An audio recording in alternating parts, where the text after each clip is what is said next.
This is Soccer 101 with Moon and Rocchio. Welcome back to Soccer 101.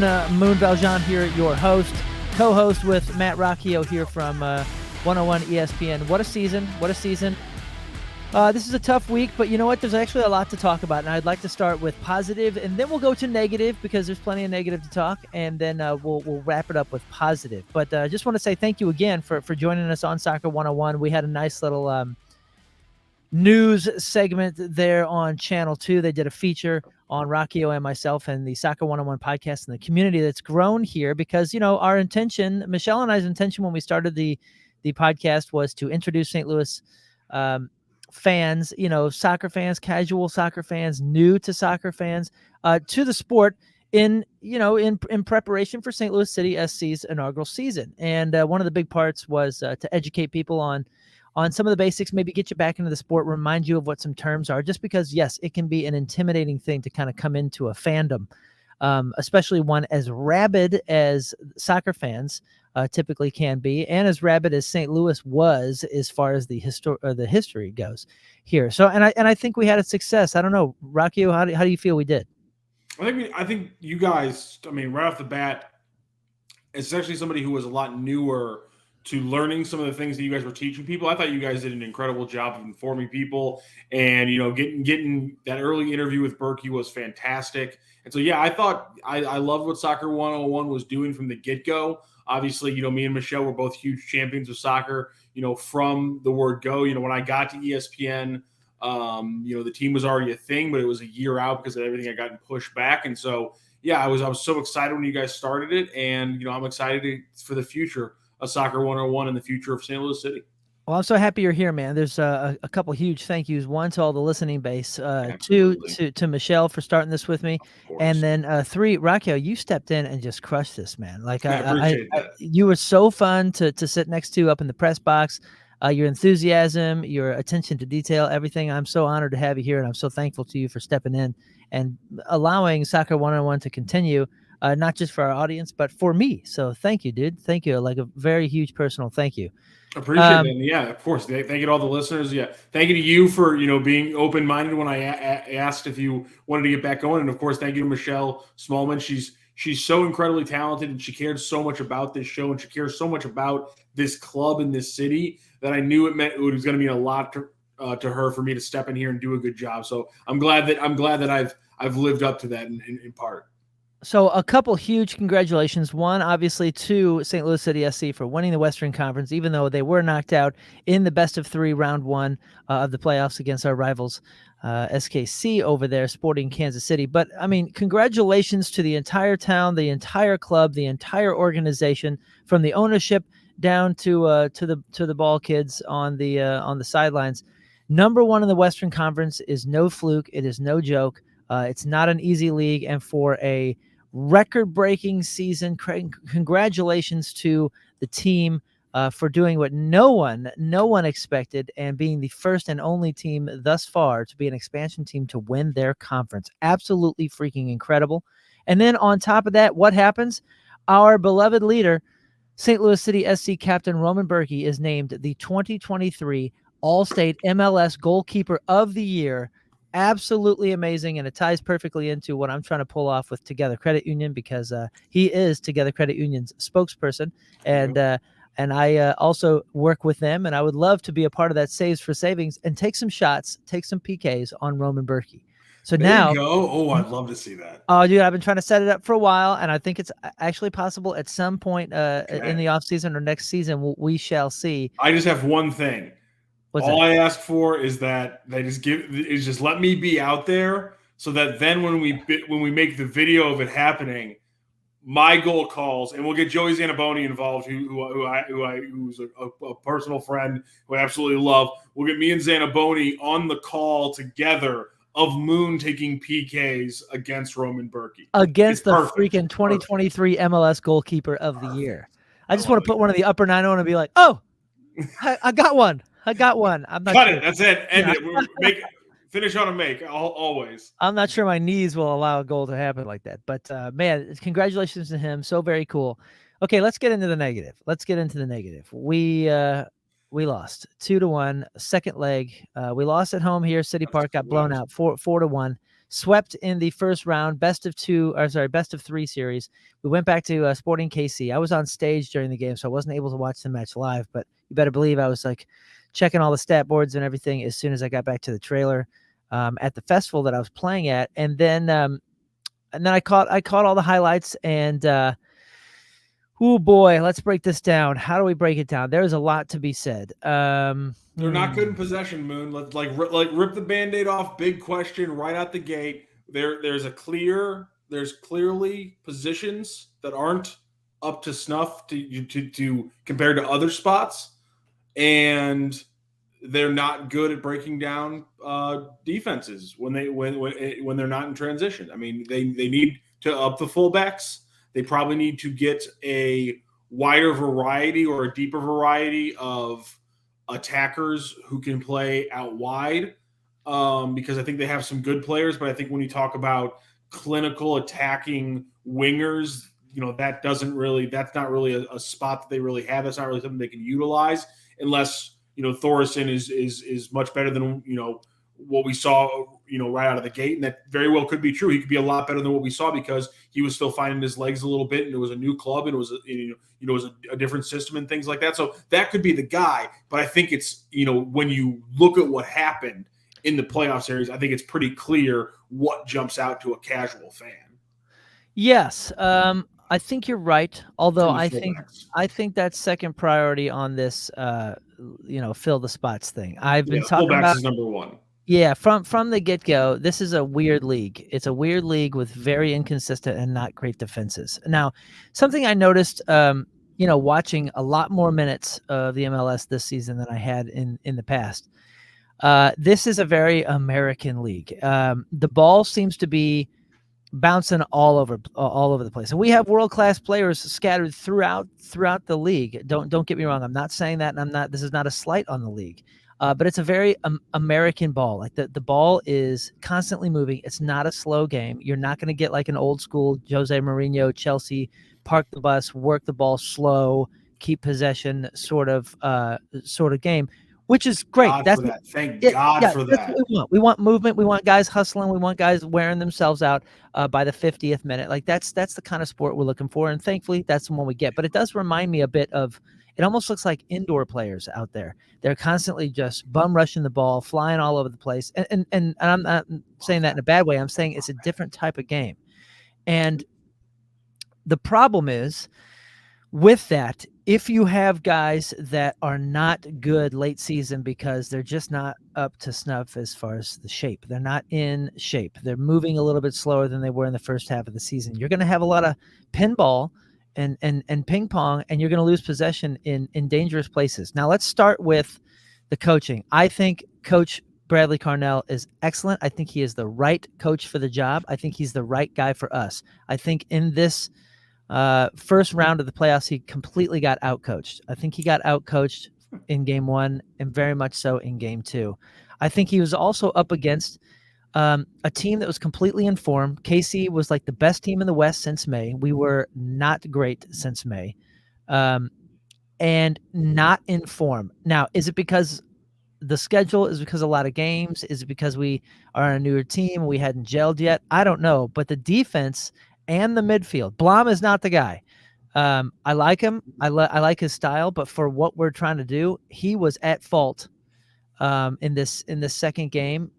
More often than not, he was ball watching. The defense was ball watching. Remember in the first game, the first matchup of this playoffs, I mean, we lost goals because nobody was attacking balls out of the air. Nobody was attacking balls in the midfield like they should be. There was not a tenacity there like there was in the first half of the season. In the first half of the season, even before our defense had solidified or figured it out, they did not let the opponents penetrate the 18.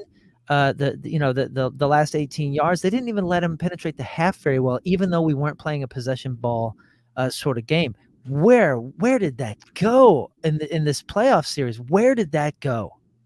Yeah, and that's the big question. I think I don't want to overreact to the two games, and again I don't want to ignore the two games either, because I think the two games against Kansas City exposed some obvious flaws that had kind of been covered up. I don't know if Blom's one of them.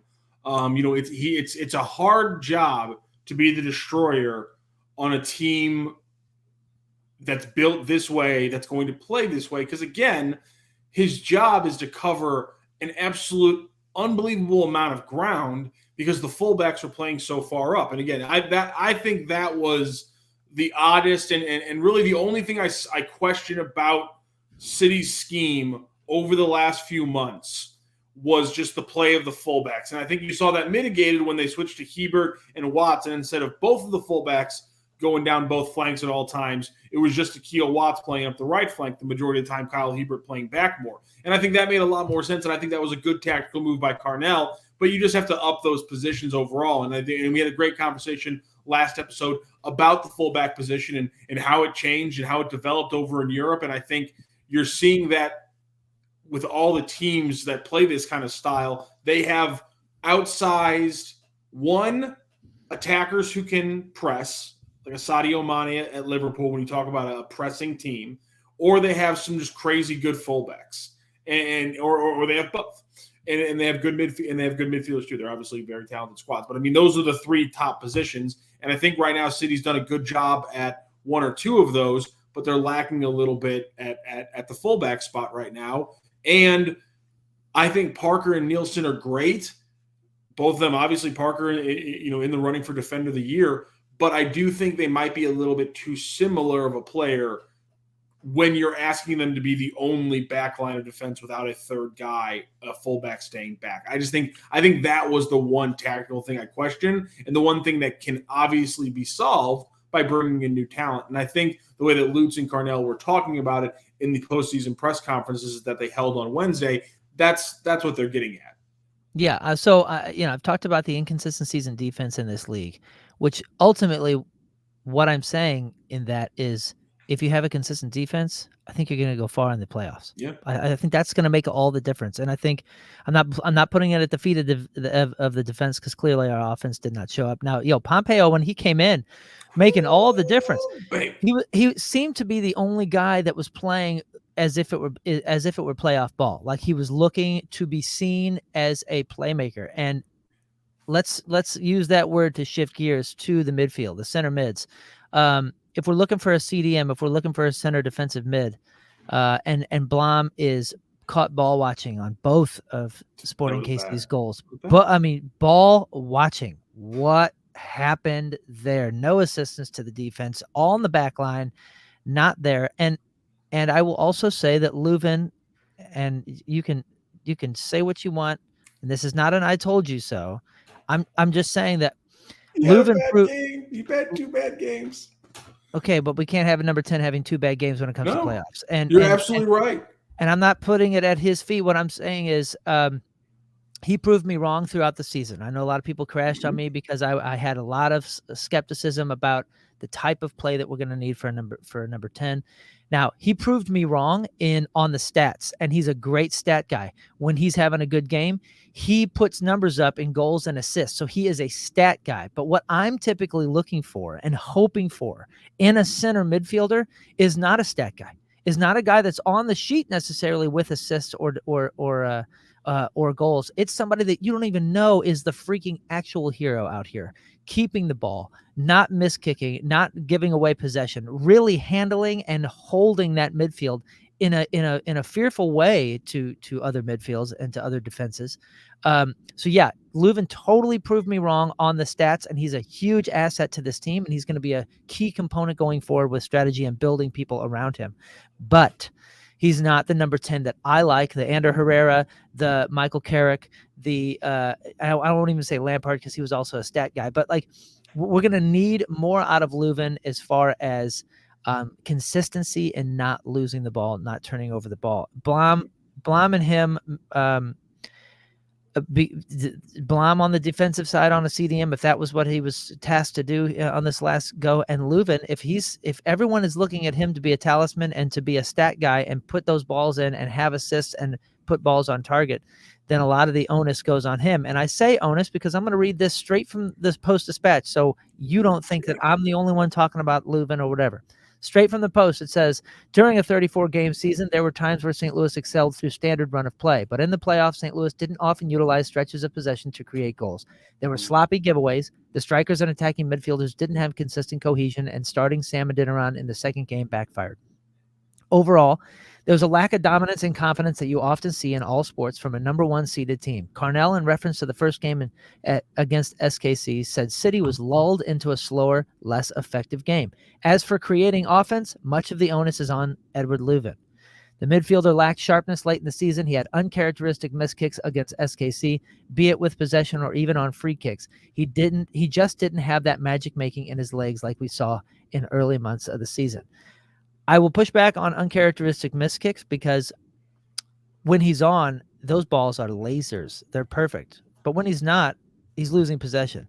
And I'm hoping that he steps up. I think he's an excellent player. His work ethic and his ability to work with a team also impressed me. So I'm a fan. I'm on his side. And I'm hoping during the offseason and preseason of next season, he addresses those couple things because he would be a monster. He could be. And I'm hoping he will be an absolute monster. Let's see what happens, though, when they start to build things around him, because Blom is an excellent player, but is probably going to get replaced. Am I right? Really? That's okay. That's an interesting take. I think he's great, but he's definitely. I mean, he's pretty. I mean, he's okay. I mean, not to. I hate just sending people out and firing people or however. No, I'm not saying that. But if you think about positions where you get. You think about positions where you replace potentially a guy with a new starter, a complete new injection of talent, or where you get more depth and maybe you go to more of a rotation at that position. If you had to ask me my top three, I think fullback would be number one, and that kind of covers two positions, so it could be number one and number two. So I think you do need new depth and maybe new starters at both left and right back. Maybe a little bit less so left back, and then if you get and here's the thing. If you get the fullbacks, how do you feel about Akil Watts then shifting back to defensive midi? And after seeing how he played as a right back, knowing he's a classical midi, does that give you the depth player at center defensive midi behind Blom that you're thinking, hey, he covers a lot of ground. Maybe Akil Watts can be an asset there. So fullback's number one with a bullet for me. Again, for me, my numbers two, I really do think that the move to Thoresen was to add more speed and a deadlier aspect on the flank. And again, I'm not saying Thoresen can't be that guy, but if you can find a guy who you're more confident and who you can put in and say, this guy's a top 12, 13, 14, because that's kind of what their rotation is. He's that already, boom, in the top of our rotation right out of the gate. That would be my number two if I'm looking at, where do I go for City? You obviously want to go center defensive midi and fullback. I assume would that kind of be your one too? I don't know. I'm not sure. I mean, I'm just a coach in the stands here, but I'm not sure I would be working around that formation. But if that formation is going to stay as is, they're going to stick with their philosophy. That's something. I mean, and I think I have which is good. Yeah, they're going to stick with their philosophy. I don't know how much the formation is going to change. Really. Well, I don't know. I'd almost try to use Blom on the wing. I mean, he's just as a wing back, possibly. And maybe not a wing back. Maybe like a winger on the left side of midfield. I don't know, man. I don't know. I'm video gaming it here. But listen, on Wednesday, Leuven did say this. He said, I didn't play bad in the last couple of games. I just didn't play great in the games before. And yeah, I felt like mentally I was struggling a little bit because it was a long season. I tried to ramp it up again over and over and over again, and I really wanted to go to the next round and gave everything. But I felt mentally and physically a little bit tired, to be very honest. Hopefully next year I can adjust a couple things. Again, I love the guy, but he does seem a bit sluggish, and when he's sluggish, he's off. When he looks well rested and everything like that, he's a freaking 10. He's putting the balls on dimes. I mean, he is he's effective, and you just can't go to the playoffs with an ineffective midfield. We could talk about up top. We could talk about the hustle, and I'm super stoked on the hustle from a lot of these guys. Because again, Pompeo, Stroud, typically, 4 out of 5 games, he's a hustler. I mean, he's just a mover, and he's giving it his all, and I really love that. I hope to see more of that. We have such a cool squad. Again, like we're so fortunate here to be bitching about getting knocked out of the playoffs. You know what I mean? Like what a cool problem.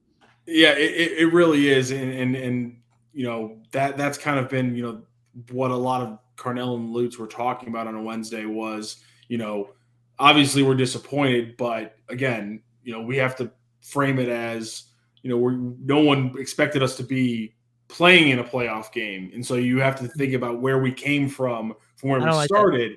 And what did you say? I don't like that. No, I don't. I like it because don't start making excuses. You won the Western Conference. You won the Western Conference. Said they were disappointed. Don't play this underdog crap. But here's the thing. I'm okay with it because here's why. Players, fans, coaches, and GMs all have to have different mindsets on how they see the game. And so when Lutz and Bradley talk about that, I understand because they have a wider scope and they have to. Lutz is thinking in 3 to 5 year windows. Carnell's thinking in multiple year windows as well. The players, you want those guys thinking in 24-hour windows. And so that's why I'm not bothered by Carnell and Lutz saying, listen, let's take a whole scope at this about where we started and where we came from, because there's a lot of variables in there. I don't like it. I don't. No. This kind of talk is the salve that we as fans put on ourselves. Don't you rub that lotion on me. Okay. You let me rub that lotion on myself. The fact of the matter is, yeah, maybe it wasn't your plan to win the Western Conference, but the fact of the matter is, let's put up the table. Let's put up the table and see some of these teams. And this is my positive, and I'll come back to this at the end. My positive to new fans, to people that may be new to the MLS, is I don't want you, because initially I was like, I think I'm done watching these other teams because I was upset that St. Louis got bounced. But you know what? My encouragement and the positive here is to watch the rest of the playoffs, watch these other teams, see how these teams work, watch what teams are in form, watch what teams are not. Let's really encourage everybody to watch it all the way down to the finals. But the fact of the matter is, this team displayed throughout the entire season, 34-game season, that I'm telling you, when you watch some of these other teams, we have a potentially better team than at least half of them in the playoffs. So again, that salve of, but we never expected to be here, and that's cutesy. That's a nice lotion I put on my own wound. Don't you put that on me, because we should have beat the wild card team in the West here. We would have gone on to play the winner of Houston and Real Salt Lake, and I'm sorry, if we're in form, we're a better team than both of them. So we go to the semis. We go to the semis in expectation in my mind. And honestly, it's not even about expectation of like what I would hope for or guess. It's what you displayed as a team, the skill set that you put together, the skill set that you already have, not that you're trying to build in 3 years. So no, I do not accept. All right, let's hear a little bit from Wednesday. They talked for 3 hours, Lutz, Bradley, and then the top about 13, 14 players on the roster all sat down and talked with the media on Wednesday. You're going to see a lot of it coming out. We got a little bit here to hear from. So let's go to actually Bradley Carnell when he talked about this past season and what he looks back on the most. Yeah, for me, it's about, developing the person and the skill set of the individual, but within a philosophy, right? For me, the system is always the main thing. And, we identified key players or players in certain areas to make sure that they are ready to apply the principles, to apply the system. And through that, from a team who had no depth at all going into the season, Lutz just alluded to it, how many players made minutes, debuts, 7 of them, celebrated debuts with their families. And yeah, I believe, we have to stick to our strict routine, our strict principles, and our philosophy, because that is our DNA. This is who we are. Yeah, for me, it's about, develop. And so, not some salve, but I think, Carnell, when he was asked just about, his scope of the view of the season, the development is a big thing for him. And you heard him talk about depth there. Depth kind of became a weird kind of like curse word early on in the Lutz press conference. He was kind of reacting when people were talking about City's depth. Here's Lutz, as Carnell alluded to, here's Lutz talking about City's depth from this season. We are guys who played 2 years ago college, who played 2,000 minutes. This is what I call depth. And will we still work on the depth and trying to improve the team? Again, it has nothing to do with depth. It has to do that areas of the squad where we can be better, where we should be better, where we have to improve and where we want to improve. And that is exactly where we will look into the transfer market. But the word depth is something which doesn't really fit too much in our season right now. I think it's probably one of the worst words we can choose describing our season, because we probably had the biggest depth in the whole league without anybody expecting it. And that was Lutz again talking about the impressive depth they have. So for him, it sounds like to me it's about improving the starting quality of certain positions, and that's going to be their main goal this offseason. Yeah, I get it, and that's great. No, I mean, no, I think that is going to be the focus of the offseason. But they're going to be, I think they're going to be plugging holes, in these weird ways, because we did show so much skill, so much cohesion. Like when the philosophies were being worked, again, we got to work on that possession ball, and that is going to come with some growth and all that kind of stuff. But man, coach is going to have a tough job, dude. Tough job off season, tough job next season, just because he's good. He showed a lot of a lot of heart, a lot of smarts, and all that, but. Like I said, I think he was outcoached and figured out pretty well in this playoff round. And I wonder how he feels about that. And I wonder what they're going to do to be a bit more, a bit tougher maybe, or a bit more elusive. I'm not sure. Okay. You know what I mean? I don't even know how going forward, how you attack that when everyone has seen your hand. Well, I think your Pompeu point back a few minutes ago in the pod, I think that was a really important point about why was Pompeu the player that made the difference in game 2 and almost made the difference entirely and helped you win the game. Why was it him? Because, and this works if you're not 100% a soccer fan, maybe if you're more of a basketball fan, maybe if you're a lacrosse fan or a hockey fan. So it works with all these sports. So Pompeu is a one-on-one player. And that's why you changed the game. It's the same thing with a basketball player or a hockey player, guys who can beat guys without the help of anybody else on the ice or the field or the court. That's why Pompeu changed it. That's what they need. They need that upper level of talent that says, this is the time when I'm going to take control of this game. Yeah. And you saw it from certain guys in certain positions, but I don't think they have a guy right now as a forward necessarily who can do that consistently. And that's why I think Pompeu's one-on-one talent jumped out and was so impactful against Kansas City, because that's how you break down set final third defenses. Yeah, it's cool that you said that, making impact and being an impactful player up front. We definitely have it in the back. And again, congratulations to Roman Bürki for becoming the All-State MLS Goalkeeper of the Year. Let me show you the voting breakdown. Roman Bürki, the player vote, he got 60.61%. Second place was Roman Celentano with a 6%. And then Pedro Galice from Orlando got 3%. That was the player vote. The club vote was 70% Roman Bürki, 5% Roman Celentano, and Pedro got 7%. Media vote was 71% for Roman. So the average vote, Roman Bürki, 67.48% of the voting. We definitely have, such a key component player there, but he was left out to dry by his defense, and unfortunately wasn't able to be the impact player that we know he can be and will be in the future. Let's wrap it up. But like I said, I want to kind of pull it back to encouraging, especially new fans. And I know, we did this a little bit later in the week intentionally because we kind of had to let ourselves settle down a little bit from such a disappointing 2 weeks. But let me encourage you to continue to watch whatever games, maybe watch a couple matches that you didn't think you were interested in as far as the teams, and just really soak it in, soak in how the MLS works, how the playoff system works, how it feels, how it feels so different than the regular season. And try to study these guys a little bit, study how different they may look or how similar they may look to you, and really enjoy it. Let's put up the board again and see what kind of matchups we have. So SKC is going to go on to the semifinal against the winner of Houston and Real Salt Lake. I think Kansas City has shown such great momentum that honestly, I know that they're the underdogs and they'll play away in all these matches because they were the wild card winner. But I think they have a great chance of actually moving on and being a hero story. Yeah, they're gonna be a tough out.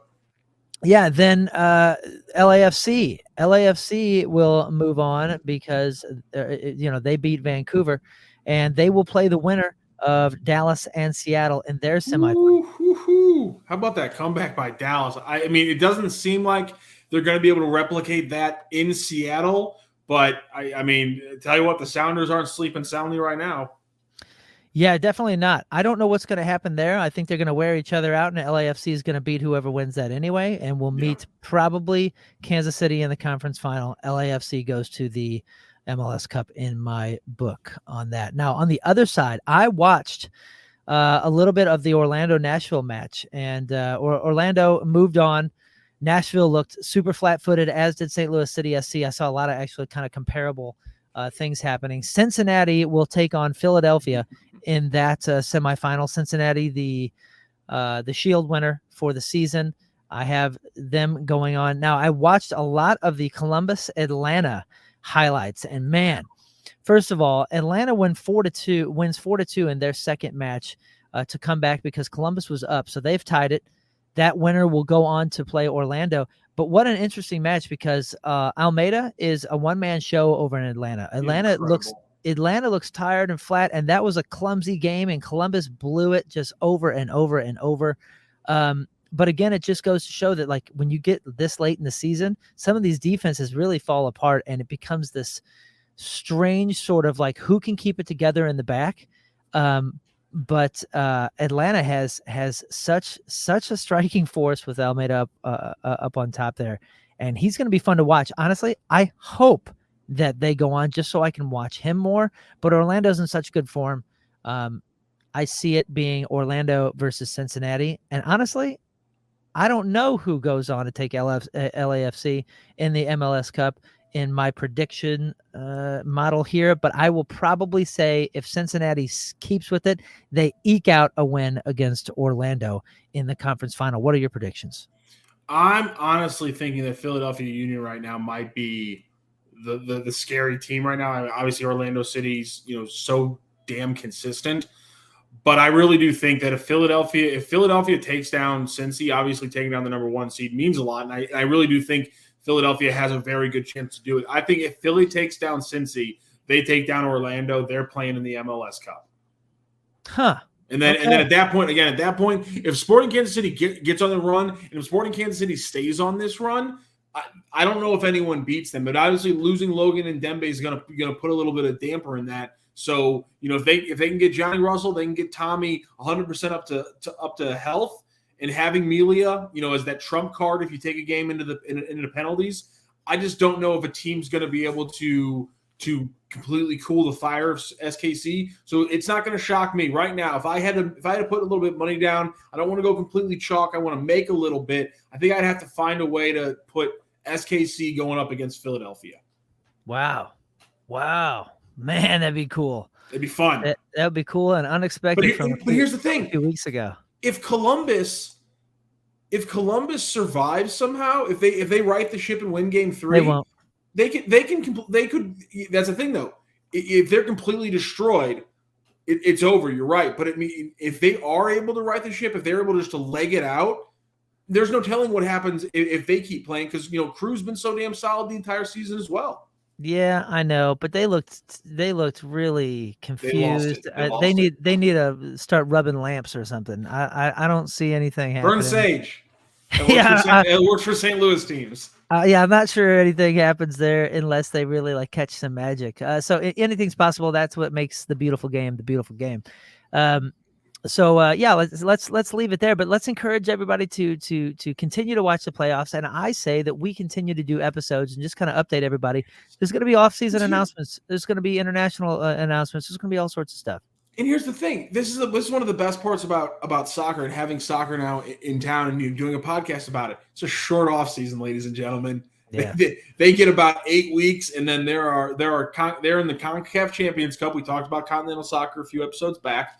Go ahead and download the episode wherever you get your podcasts.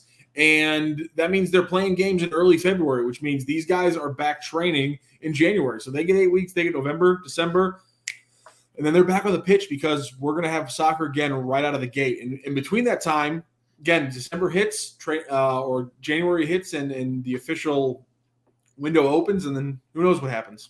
Yeah, and we'll keep the pod going. We'll take a break for the holidays. That is the plan. But yeah, let's keep talking about these playoffs over the next couple of weeks and watch the excitement. Even though we're out of it, it's okay. Congratulations again to St. Louis City SC for a heck of a season, to Roman Berkey for being the All-State MLS Goalkeeper of the Year, and for Bradley Carnell getting Sportsman of the Year for the award he's going to get at the Stan Musial Awards coming up here in about a little bit less than a month. Congratulations to Bradley Carnell as well. Yeah, so cool. Well deserved. All right, well, on that note, Matt, Rocchio, Moon here for Soccer 101, and we'll leave you with a go!